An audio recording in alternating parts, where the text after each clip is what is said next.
Jemaat yang dikasihi oleh Tuhan, jemaat miliknya Tuhan, ibadah raya pagi hari ini kita lakukan dengan pengakuan pertolongan kita datang dari Tuhan, pencipta langit dan bumi serta segala isinya. Tuhan setia dan tidak pernah meninggalkan perbuatan tangannya. Turunlah atas kita sekalian kasih karunia dan damai sejahtera dari Allah Bapa, Anak, dan Roh Kudus dalam ibadah pada pagi hari ini dari awal sampai akhirnya.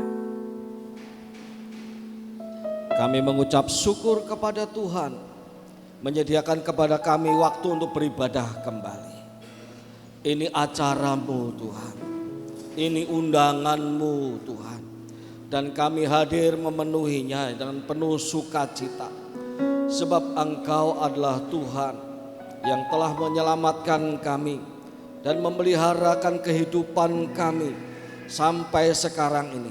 Bahkan kami percaya Engkau Tuhan yang kasih setianya tak berkesudahan akan terus memelihara kehidupan kami sampai kami dalam kekekalan berjumpa dengan Engkau. Kami mengucap syukur kepada Tuhan. Berkatilah seluruh jemaat-Mu ya Tuhan. Urapi dan lawatilah kami dengan kuat kuasa Roh Allah yang mengubahkan dan menyukacitakan itu. Engkau Tuhan dimuliakan, kami diberkati, dan kami menjadi berkat seturut dengan kehendak-Mu. Di dalam nama Tuhan Yesus kami berdoa. Amin. Selamat beribadah. Tuhan Yesus memberkati kita semua. Shalom Bapak Ibu Jemaat dikasih Tuhan. Siap untuk bersuka cita pagi hari ini? Siap untuk menerima berkat dari Tuhan pada pagi hari ini? Dan siap untuk merasakan hadirat Allah hadir di tengah-tengah kita pada pagi hari ini.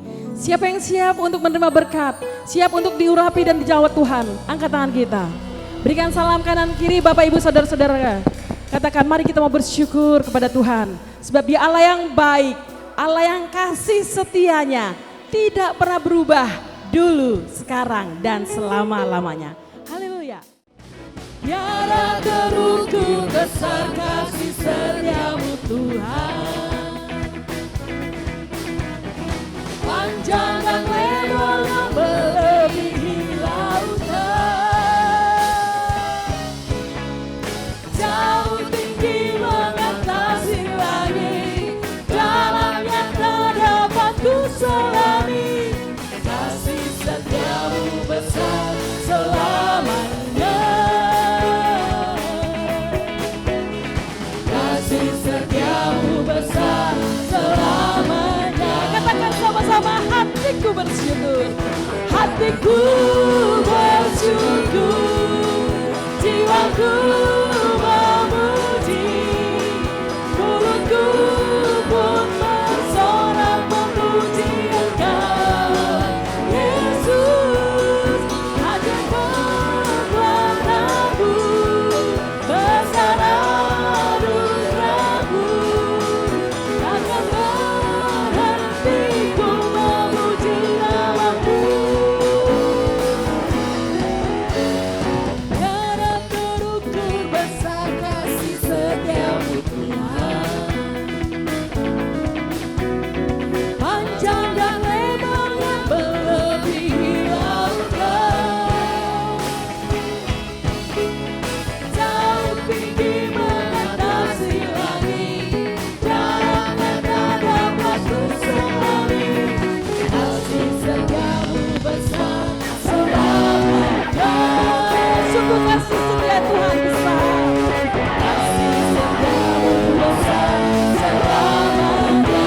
Dan hatiku bersyukur, hatiku bersyukur, jiwaku memuji, mulutku pun bersorak memuji Engkau, Yesus.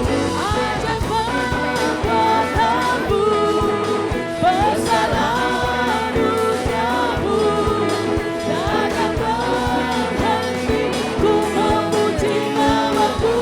Katakan hatiku bersyukur, hatiku bersyukur, jiwaku memuji.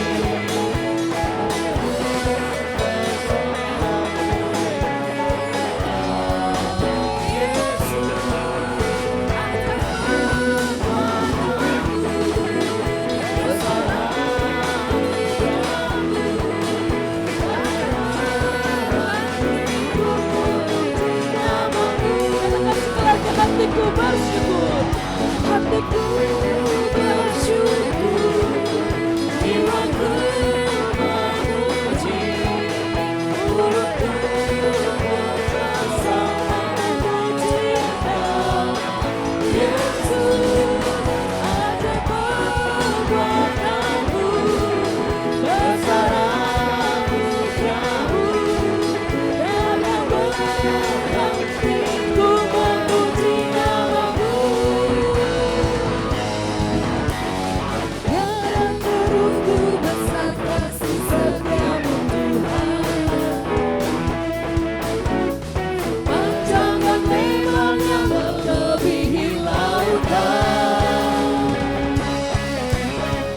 jauh tinggi mengatasi langit, dalam kenalan waktu selami, kasih setiamu besar selamanya. Kasih setiamu besar, kasih setiamu besar selamanya. Kasih setiamu besar selamanya. Kasih setiamu besar selamanya. Haleluya. Berikan kemuliaan bagi Allah kita.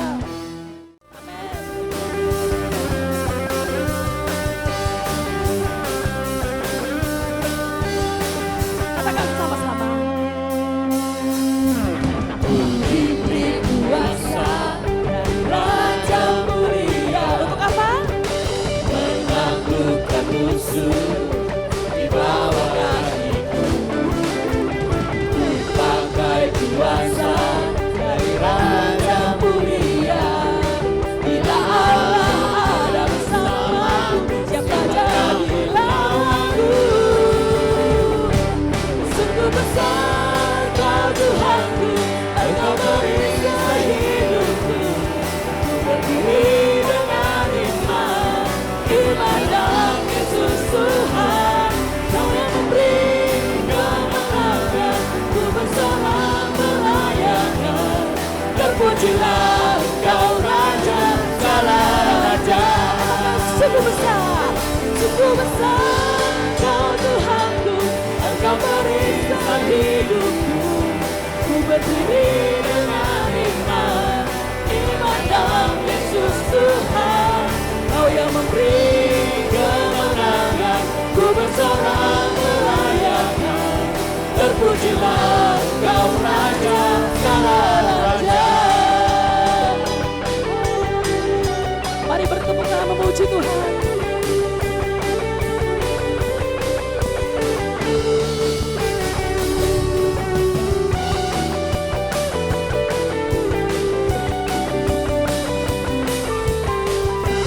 Mari sama-sama angkat tangan kita. Kita mau katakan sungguh besar.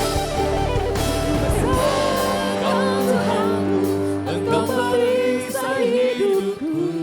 Ku berdiri dengan iman, iman dalam Yesus Tuhan. Kau yang memberi kemenangan, ku bersorak merayakan. Terpujilah Engkau Raja segala raja. Sungguh besar Kau Tuhanku, Engkau perisai hidupku. Ku berdiri dengan iman, iman dalam Yesus Tuhan. Kau yang memberi kemenangan, ku bersorak merayakan.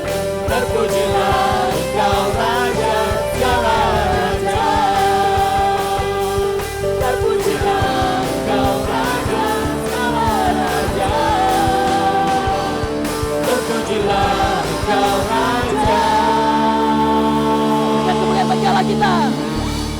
Segala raja.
berucap dari mulut dan bibir kami ya Tuhan, bahwa Engkau pribadi satu-satunya yang kami andalkan di dalam hidup kami. Kami memerlukan Engkau di dalam setiap waktu. Kami memerlukan Engkau menuntun kami dalam setiap langkah yang ada di dalam setiap musim kehidupan. Dan kami mau katakan sekali lagi ya Tuhan, bahwa Engkau Yesus yang adalah Tuhan dan Juru Selamat kami yang patut kami andalkan. Kami juga mau mengandalkan Engkau di dalam kesempatan ini ya Tuhan, untuk mendengarkan suara-Mu. Kami mohon kiranya Roh Kudus hadir di hati kami, di pikiran kami, di telinga kami ya Tuhan. Sehingga ketika firman itu diberitakan, kami dapat menangkap, kami dapat belajar lebih lagi mengasihi Tuhan. Dan kalau ada kuasa-kuasa yang mencoba merebut benih firman Tuhan yang akan ditaburkan, bersatu hati kami tolak, kami hancurkan di dalam nama Yesus. Sehingga kuasa tersebut ya Tuhan tidak dapat merebut sedikit pun benih firman yang akan kami dengarkan. Kau memberkati setiap jemaat Tuhan, bahkan hamba-Mu yang penuh dengan segala keterbatasan. Hamba mohon urapan dari kuasa Roh Kudus menolong dan memampukan hamba di dalam jam pemberitaan firman Tuhan ini. Terima kasih Bapa. Di dalam nama Yesus kami berdoa dan mengucap syukur. Amin. Silakan duduk Bapak Ibu.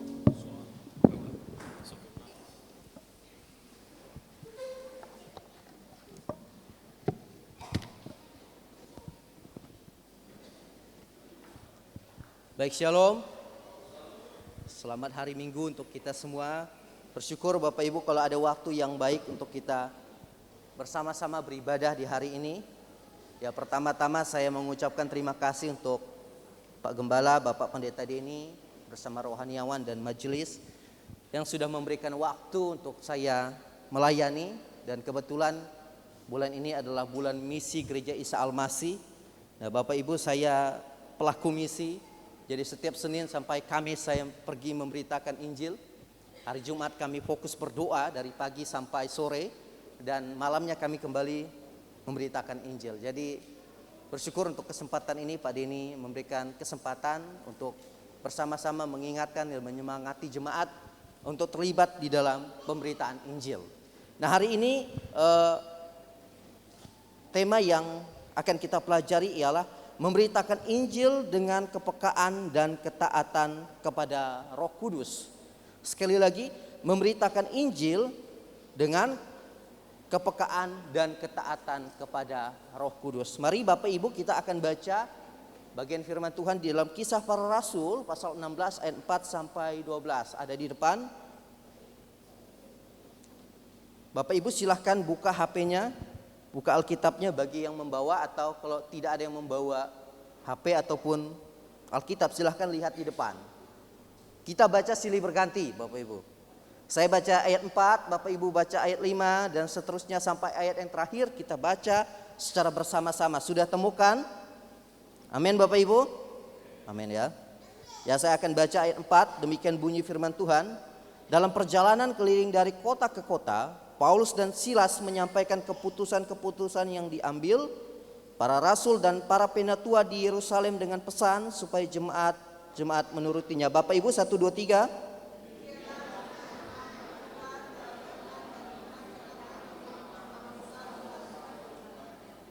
Mereka melintasi tanah Frigia dan tanah Galatia karena Roh Kudus mencegah mereka untuk memberitakan Injil di Asia.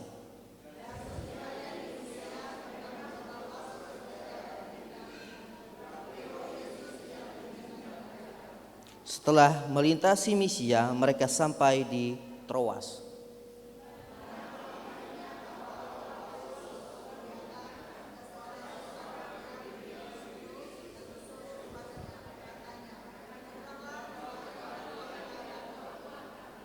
Setelah Paulus melihat penglihatan itu, segeralah kami mencari kesempatan untuk berangkat ke Makedonia, karena dari penglihatan itu kami menarik kesimpulan bahwa Allah telah memanggil kami untuk memberitakan Injil kepada orang-orang di sana.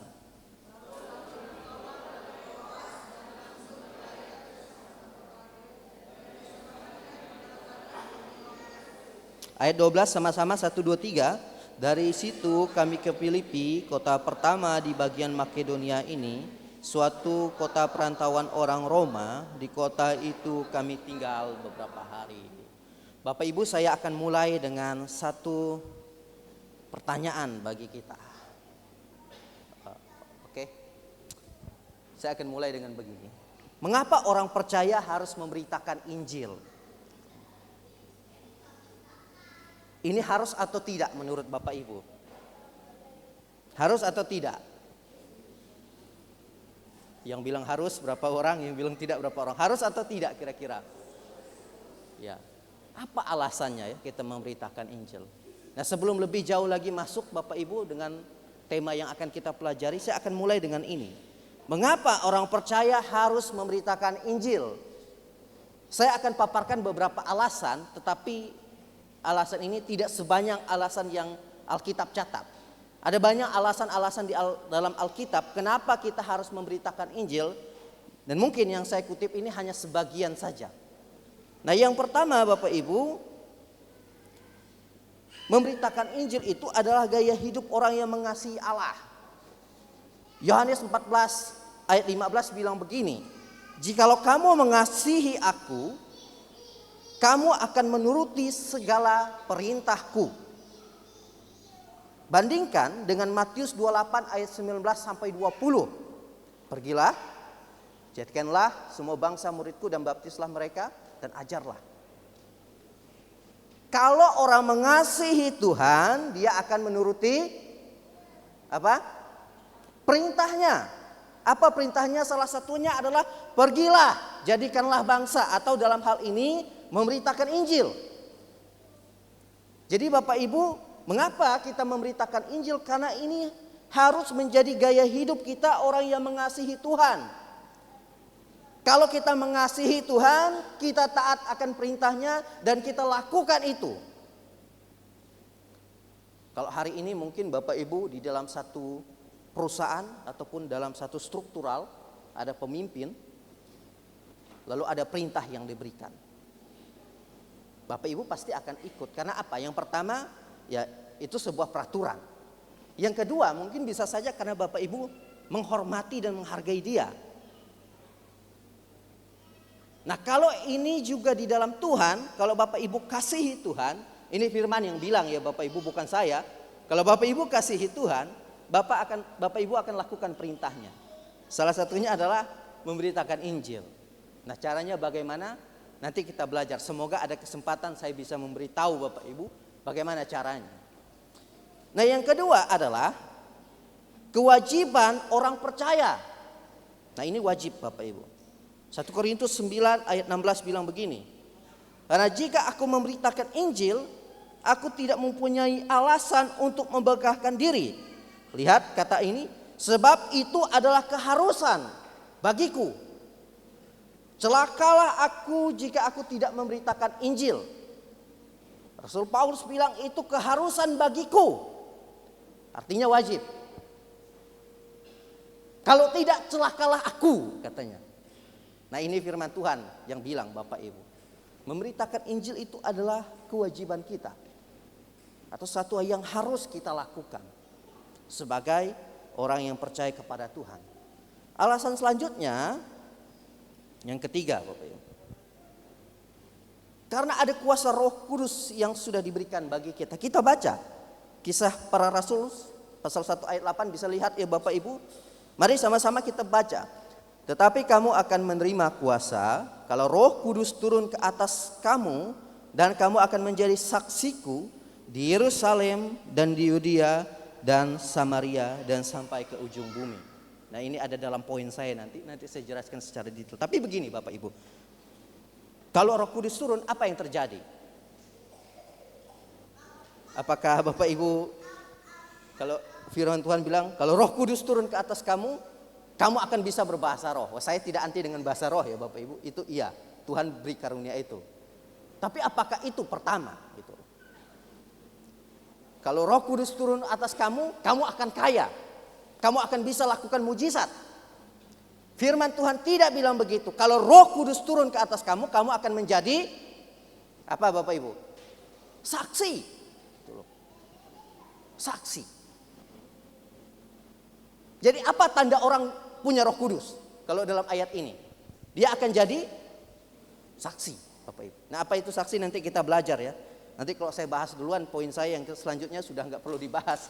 Jadi ayat yang keempat, alasan kita memberitakan Injil itu karena itu panggilan kita orang percaya. Kalau tadi ada kewajiban, ini panggilan kita. Yohanes 17 ayat 18 bilang begini di dalam doa Yesus. Sama seperti engkau telah mengutus aku ke dalam dunia, mereka pula aku telah mengutus mereka ke dalam dunia. Jadi panggilan kita ini menjadi utusan, Bapak Ibu. Gereja, eklesia ya, dipanggil dari dalam gelap ke dalam terang untuk membawa berita Tuhan. Kita diutus, Bapak Ibu. Terlebih bagaimana caranya kita diutus gitu loh. Saya mungkin melalui lembaga diutus untuk melayani di Pontianak. Pak Denny dari Sinode diutus untuk menjadi gembala di Pontianak. Bapak Ibu juga diutus oleh Tuhan untuk menjadi saksinya Tuhan ke dalam dunia yang gelap, yang membutuhkan terang Kristus. Jadi setidaknya ada 4 alasan yang hari ini saya bisa bagikan Bapak Ibu. Oh, selanjutnya yang keempat, yaitu adalah tuayan banyak atau ladang sudah menguning. Nah, ayat ini sering Bapak Ibu lihat ya. Matius 9 ayat 37 bilang begini. Maka katanya kepada murid-muridnya, tuayan memang banyak tetapi pekerja sedikit. Yohanes 4 ayat 35, bukankah kamu mengatakan 4 bulan lagi tibalah musim menuai? Tetapi aku berkata kepadamu, lihatlah sekelilingmu dan pandanglah ladang-ladang yang sudah menguning dan matang untuk dituai. Bapak Ibu yang dikasihi Tuhan, ladang itu sudah mulai menguning. Saya punya data, kalau Bapak Ibu mau lihat berapa persen orang Kristen yang ada di seluruh dunia atau orang percaya, berapa yang belum dijangkau. Yang kami sebut sebagai UPG, Unreached People Group atau suku-suku terabaikan. Di Kalimantan Barat Bapak Ibu ada 5 ladang Tuhan yang besar yang disebut dengan suku terabaikan. Apa suku terabaikan? Adalah orang-orang yang jumlah suku ataupun orang-orang yang jumlahnya 10.000 jiwa ke atas, tapi yang percaya kurang dari 2%. Ada 5 suku di Kalimantan Barat Bapak Ibu. Di Pontianak ada suku Melayu Pontianak. Berapa yang percaya? Mohon maaf Bapak Ibu yang orang Tionghoa, lebih banyak orang Tionghoa yang percaya Yesus ketimbang orang ini. Dulu mungkin orang-orang Tionghoa juga dikategorikan sama seperti orang Dayak, suku terabaikan. Tapi kita sudah banyak yang percaya kepada Tuhan. Tapi orang-orang Melayu Pontianak Bapak Ibu kurang dari 1%. Jumlah mereka berapa? Kalau dihitung dari Pontianak, Kabupaten Kuburaya, Mempawah, itu ada 310.000 jiwa yang belum percaya. Bayangkan Bapak Ibu, kalau hari ini bertobat lalu semua masuk gereja Islam masih setengah mati, mungkin kita gembalakan. Kalau jumlahnya segitu, bayangkan Bapak Ibu. Ini ladang Tuhan. Ada suku Melayu Sambas, suku Melayu Ketapang, ada suku Punan Merah. Bapak Ibu pernah dengar ya suku Punan? Itu di perbatasan Kalbar dan Kalteng. Mereka menganut kepercayaan lokal, animisme dan dinamisme. Hampir mungkin kalau dihitung jari ada 2 atau 3 orang yang percaya dari jumlah mereka yang ratusan ribu. Nah, ada di Skadau, ada suku Senganan. Kalau Bapak Ibu pernah dengar, suku Senganan itu ada di Kabupaten Sanggau dan Skadau. Suku Senganan ini awalnya adalah orang Dayak. Tapi ketika Islam masuk, mereka masuk Islam dan mereka klaim dirinya Melayu. Ini jumlahnya besar Bapak Ibu. Bayangkan 2 kabupaten. Yang percaya mungkin di bawah 10 orang. Inilah yang Tuhan maksud. Ladang ini sudah mulai menguning. Banyak tuayan yang perlu kita kerjakan. Nah, bagaimana kita terlibat? Mungkin di lain kesempatan saya mau share bagaimana cara kita terlibat. Kalau Bapak Ibu mau mengambil bagian dalam memberitakan Injil dan mau menjadi orang yang mengasihi Tuhan. Nah, hari ini kita kembali ke teks Bapak Ibu.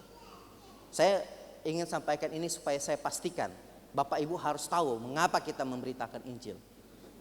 Karena saya tahu ada banyak orang-orang Kristen yang tidak tahu, tidak punya alasan untuk membagikan Injil. Bahkan ada hamba-hamba Tuhan, mohon maaf Pak Denny selaku pendeta, ada satu pendeta sudah 26 tahun melayani dan dia bilang, Pak, gimana ya memberitakan Injil? Kenapa kita harus memberitakan Injil? Waktu dia ngopi dengan saya, Bapak Ibu bayangkan ini pendeta 26 tahun melayani, nggak tahu alasan gitu loh. Dan mohon maaf, saya tidak tahu apakah jemaatnya juga tahu. Karena dia yang bertanggung jawab harusnya memberitahu. Nah, alasan-alasan ini saya sampaikan supaya Bapak Ibu tahu mengapa kita harus melakukan ini. Mengapa kita harus membagikan Injil? Jangan sampai kita bilang, itu tidak penting. Sudah ada agama dan sebagainya, itu tidak penting. Ada orang bilang begitu. Nah, hari ini kita mau kembali ke teks. Kita mau lihat latar belakang teks. Nah, yang pertama Bapak Ibu, teks yang kita baca tadi, Kisah Rasul pasal 16 secara khusus, yaitu tentang perjalanan misi kedua Rasul Paulus, dan dia ditemani seorang bernama Silas.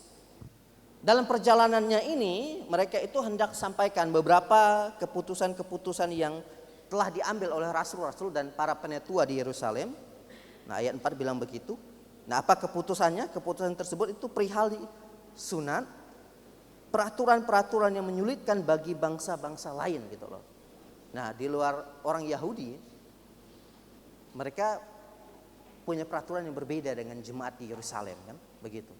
Nah, jemaat di Yerusalem sebagian juga masih terbawa dengan ajaran-ajaran lama, sehingga itu harus dibenahi. Dan Rasul Paulus bersama Silas hendak menyampaikan ini gitu loh. Nanti baca Bapak Ibu dalam Kisah Para Rasul pasal 15 ayat 1 sampai ayat 18. Nah, dalam perjalanannya Rasul Paulus dan Silas itu sebenarnya hendak beritakan Injil ke Asia pertama. Tetapi apa?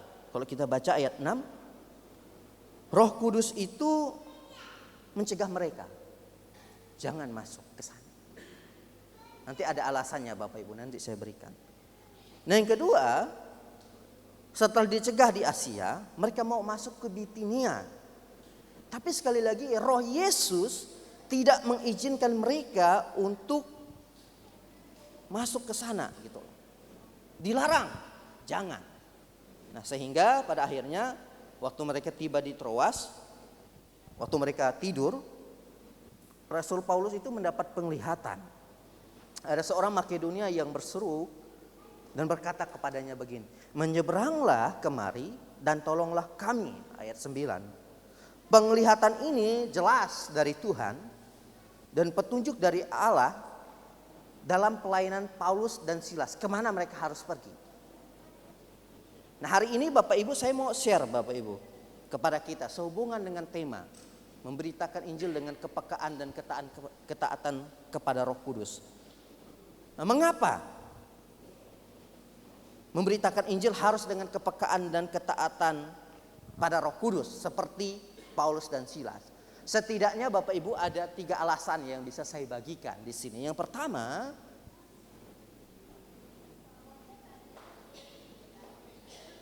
karena Roh Kudus itu adalah kuasa yang menggerakkan, dari kita sudah lihat. Kisah 1 ayat 8 bilang, tetapi kamu akan menerima kuasa kalau Roh Kudus turun ke atas kamu, dan kamu akan menjadi saksiku di Yerusalem, di Yudea dan Samaria dan sampai ke ujung bumi. Bapak Ibu, pemberitaan Injil itu dimulai dari Roh Kudus. Ketika Roh Kudus turun ke atas murid-muridnya, murid-murid itu mulai memberitakan Injil. Kalau Bapak Ibu baca Kisah Para Rasul pasal 2 dan seterusnya, bagaimana karya Roh Kudus di situ setelah Pentakosta? Pak Petrus berkhotbah, ada berapa ribu orang bertobat. Ada mujizat-mujizat yang dilakukan sehingga ada banyak orang yang memberitakan Injil. Roh Kudus itu adalah kuasa yang menggerakkan. Makanya kita harus peka dan taat kepada Roh Kudus. Nah, kuasa Roh Kudus itu menjadikan orang percaya sebagai saksi, Bapak Ibu. Sebagai saksi, ingat. Tanda orang ada Roh Kudus itu sebagai saksi. Saya mau sedikit cerita Bapak Ibu.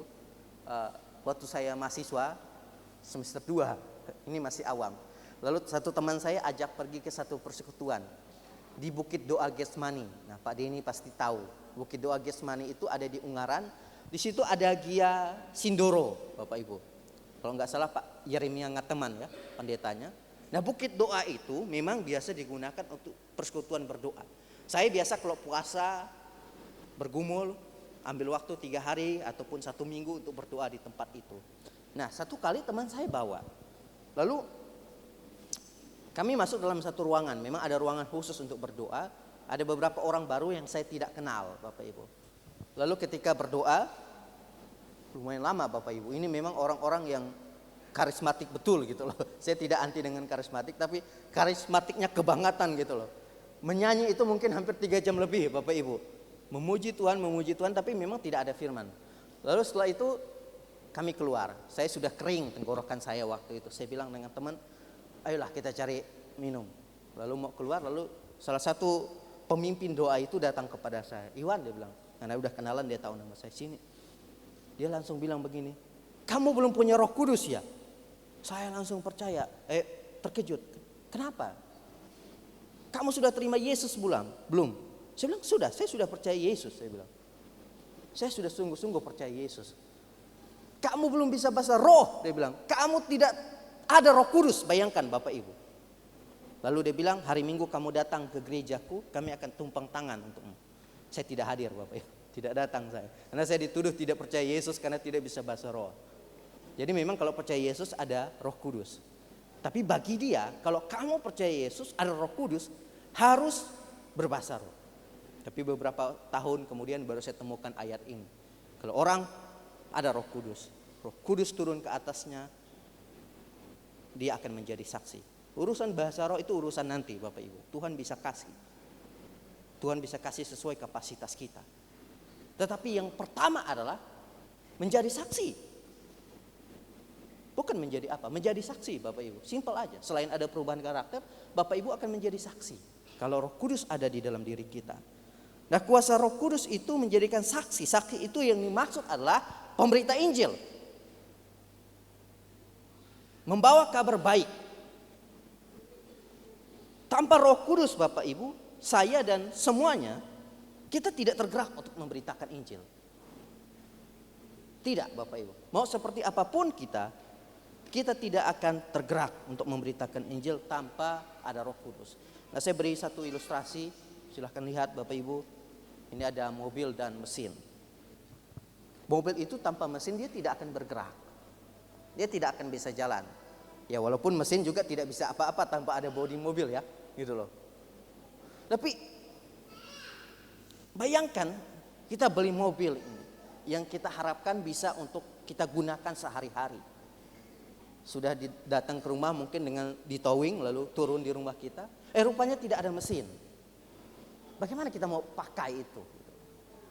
Nah Roh Kudus itu seperti mesin yang menggerakkan.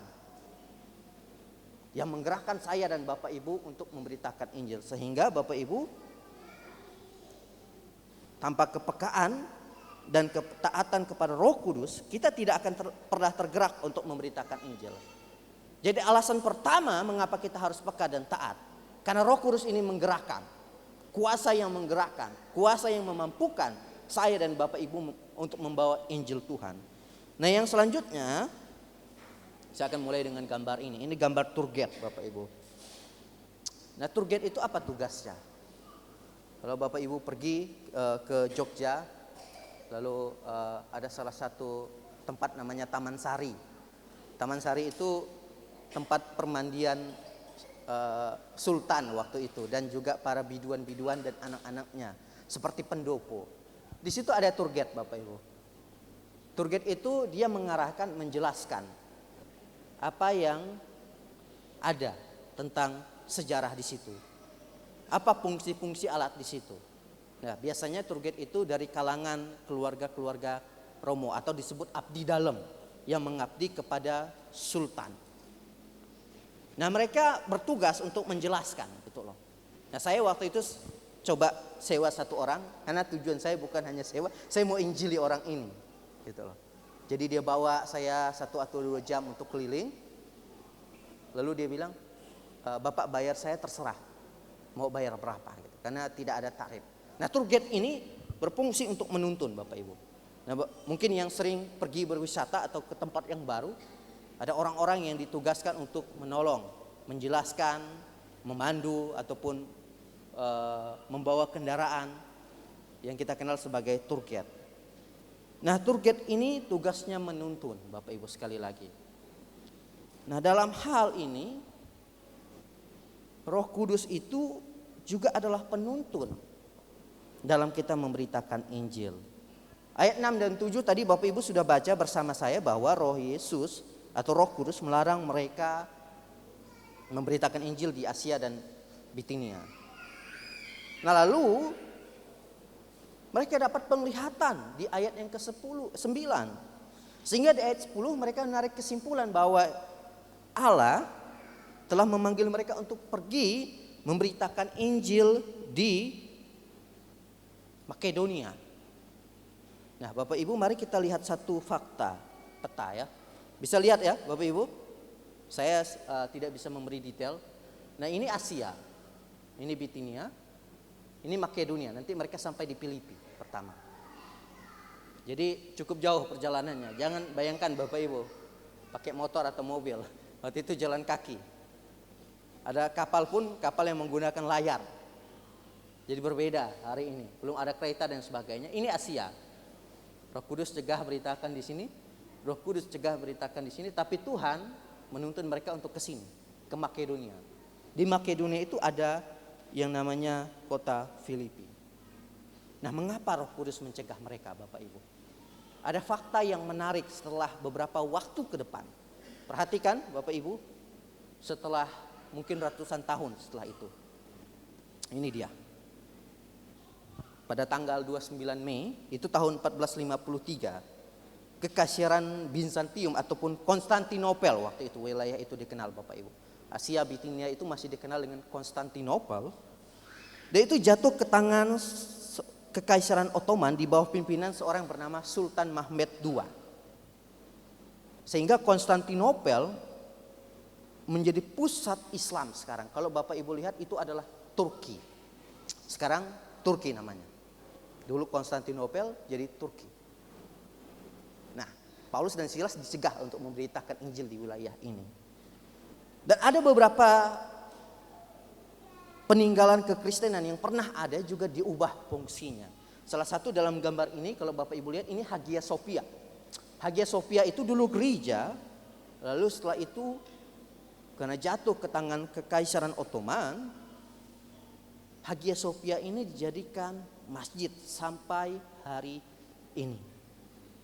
Nah, Bapak Ibu bayangkan, apa yang terjadi jika Paulus dan Silas tetap memberitakan Injil di sana tanpa mengikuti tuntunan Roh Kudus? Ya tidak salah gitu loh. Kristen tetap masuk di sana. Tapi akhirnya apa? Hancur. Bayangkan kalau mereka tidak masuk ke Makedonia. Makedonia itu sudah ada di Eropa, Bapak Ibu. Kekristenan yang mempengaruhi kita hari ini itu adalah kekristenan Eropa. Dari Eropa ke Amerika, biasanya dari Amerika ke Asia ke Indonesia.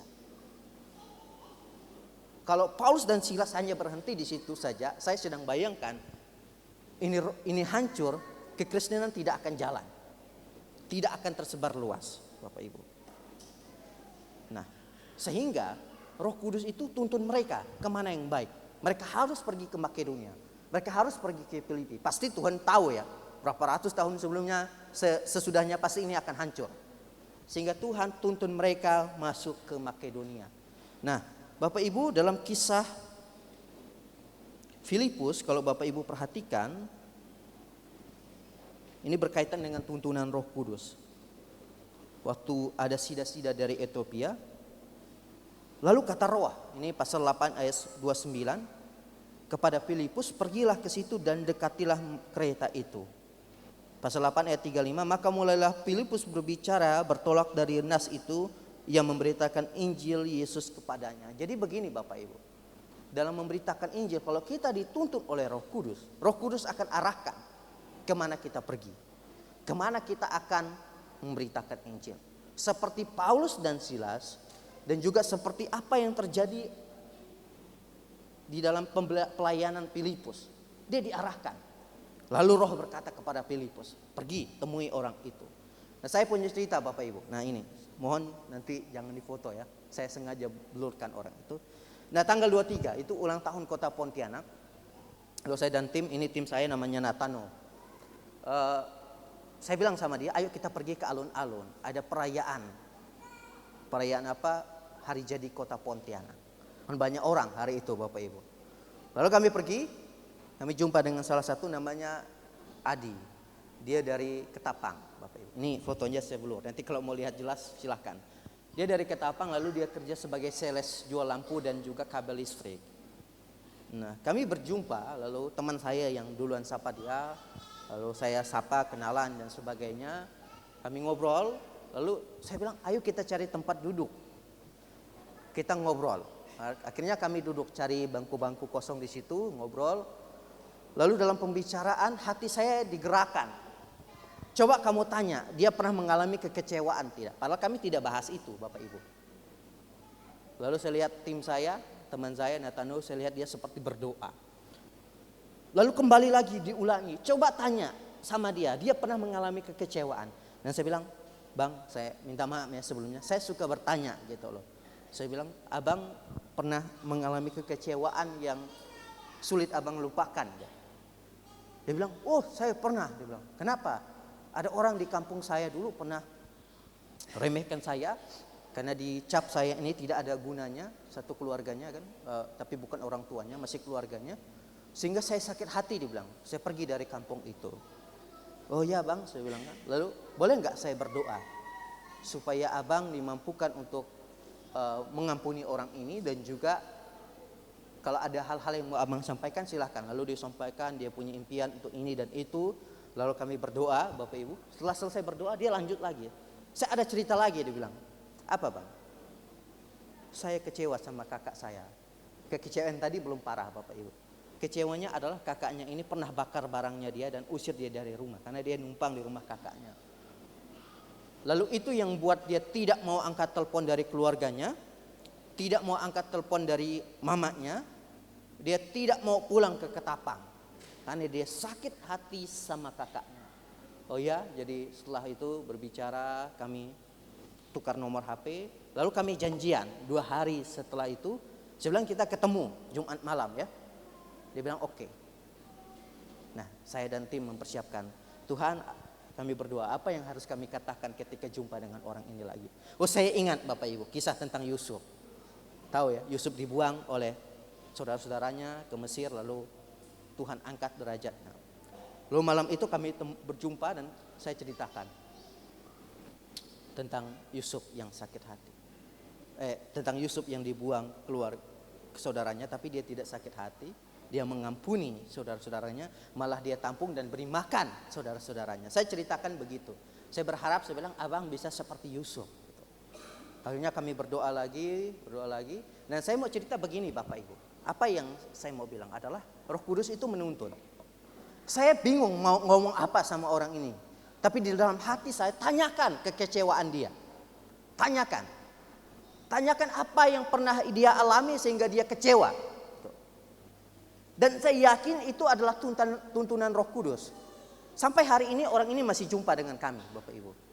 Kalau saya baca Alkitab, karena kemarin kami ketemu, dia mau baca Bapak Ibu. Dia mau belajar. Dan saya percaya ini adalah tuntunan Roh Kudus, walaupun saya bukan tipikal penginjil yang langsung sampaikan kalau terima Yesus masuk surga, kalau tidak terima Yesus masuk neraka. Saya nggak langsung ngomong begitu, tapi saya mau ada relasi dan mencoba melihat orang ini sungguh-sungguh. Dan saya mau bilang ada karya Roh Kudus di sini. Ketika Roh Kudus itu menuntun, Roh Kudus itu akan sampaikan apa yang harus kamu bicarakan. Jadi Bapak Ibu jangan takut.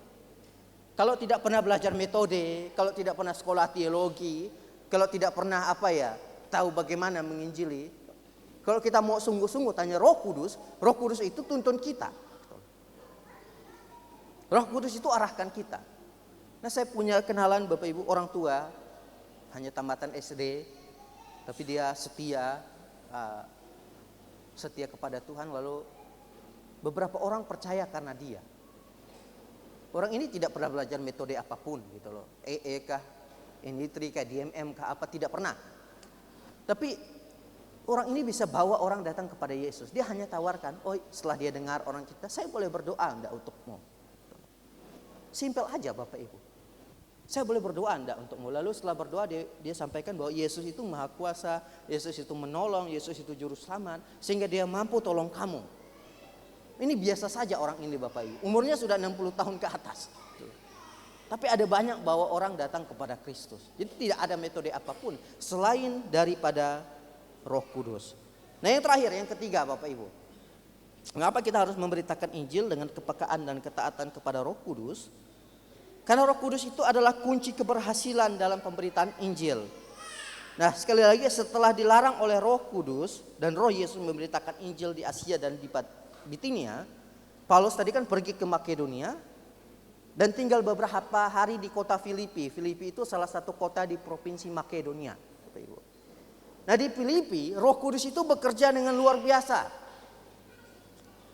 Apa yang terjadi sehingga ada keberhasilan di sana? Kalau Bapak Ibu baca, nanti lanjut ke bawahnya ayat 14 sampai 15. Paulus dan Silas bertemu dengan seorang yang bernama Lydia. Ini adalah perempuan yang menjual kain ungu. Tuhan itu membuka hatinya untuk memperhatikan apa yang Paulus katakan. Sehingga Lydia menjadi percaya dan dibaptis Bapak Ibu. Nah siapa yang beri keberhasilan? Roh Kudus. Roh Kudus sudah buka hatinya. Lalu selanjutnya di Filipi atau di Makedonia juga, Paulus dan Silas bertemu dengan seorang perempuan yang mempunyai roh tenung. Roh tenung itu seperti roh peramal Bapak Ibu. Nah orang itu seperti mungkin manifestasi ya. Hingga dia berkata, berseru kepada Paulus dan Silas. Dia mungkin sambil nunjuk begini. Orang ini adalah hamba Allah yang maha tinggi. Mereka mau memberitakan jalan keselamatan. Dan Bapak Ibu perhatikan di ayat selanjutnya, pasal 16 sampai 18, ayat 16 sampai 18 di dalam pasal ini, wanita ini dibebaskan dari kuasa roh jahat yang ada dalam dirinya. Sekali lagi, siapa yang berikan ini? Roh Kudus. Roh Kudus yang beri keberhasilan. Lalu setelah itu, Paulus dan Silas karena dia sudah mereka sudah membuat kegaduhan di situ. Perempuan yang punya roh tenung itu dibebaskan, lalu ada orang-orang yang tidak senang dengan dia bersama Silas, hingga mereka akhirnya dibawa ke penjara. Di penjara ketika mereka memuji Tuhan terjadi sesuatu sehingga mereka dapat bebas dari penjara tersebut.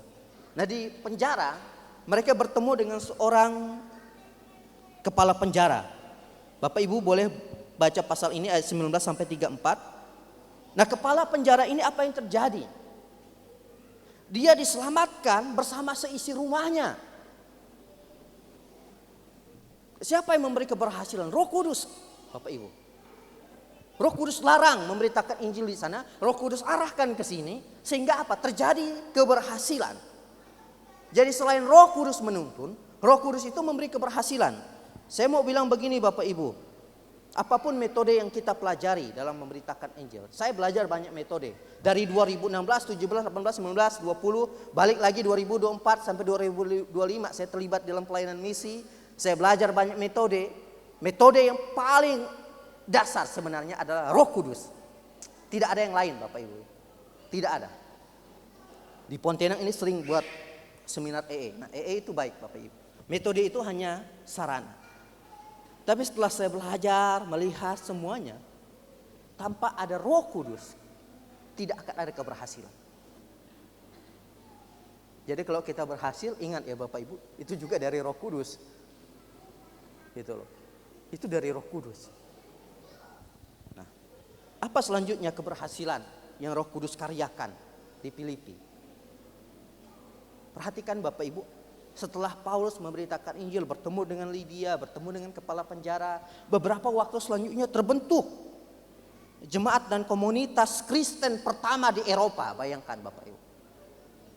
Dan di Filipi itu kebetulan banyak orang Roma. Kemungkinan besar orang-orang ini yang membawa Injil ke Roma, karena Injil masuk itu sebelum Paulus datang ke sana. Di Roma terbentuklah komunitas Kristen yang besar. Nah, dari Roma itu mempengaruhi seluruh dunia untuk bagaimana Injil disebarluaskan. Terbentuk jemaat di sana, komunitas Kristen pada tahun 49 atau 50 Masehi. Lalu yang ketiga Bapak Ibu, pada akhirnya jemaat Filipi ini menjadi pendukung Rasul Paulus dalam pelayanannya.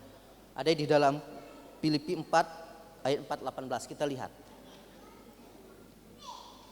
Mari kita lihat.